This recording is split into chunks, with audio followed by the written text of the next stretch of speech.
Chapter 21, Transitional Ownership, From Enterprise to Stewardship. To build an enduring community capable of stewardship, funding must be secured to build something meaningful without allowing those resources to permanently distort its purpose. Land, infrastructure, housing, energy systems, agricultural development, and public facilities all require substantial upfront investment. While the long-term vision of the stewardship community is to operate as a nonprofit stewardship system dedicated to human flourishing, the early stages of development must confront the realities of capital formation. For this reason, the network begins its life as a mission-aligned for-profit enterprise, designed to build the physical and organizational foundation necessary for the villages to exist.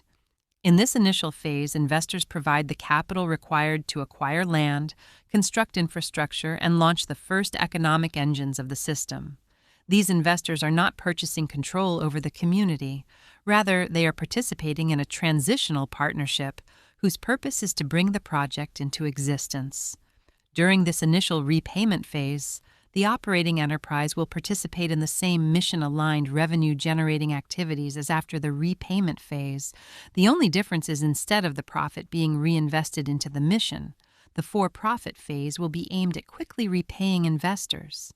A critical safeguard is established from the beginning. The land itself is held in a permanent trust rather than owned by the operating company. The land trust functions as the long-term steward of the physical territory on which the village network exists. Its charter is designed to ensure that the land can never be sold for speculative profit or diverted away from its intended purpose of supporting a stewardship-based community.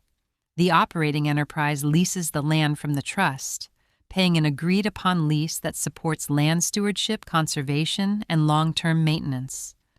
Because the land is separated from the operating business, no investor or manager can extract value from the system by selling its most essential resource.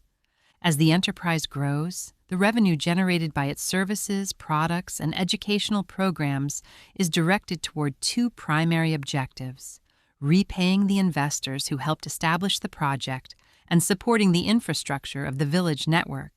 This repayment structure is clearly defined in advance so that investors understand both the financial expectations and the mission constraints of their participation.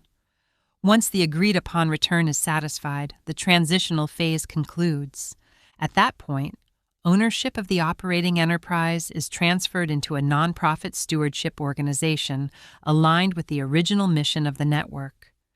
Governance structures are reconfigured so that the villages themselves, through their civic institutions and federated councils, become the stewards of the system's operations.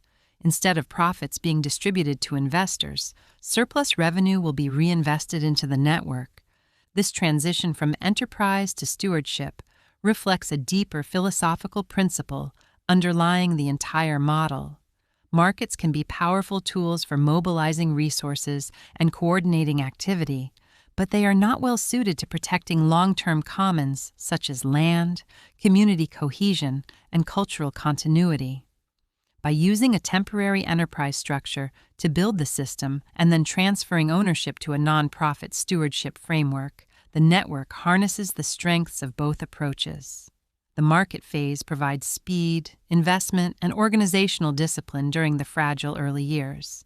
The stewardship phase protects the community from the pressures of profit extraction once the foundation has been secured. In this way, the Stewardship Village Network begins not as a utopian experiment detached from economic reality, but as a carefully structured transition.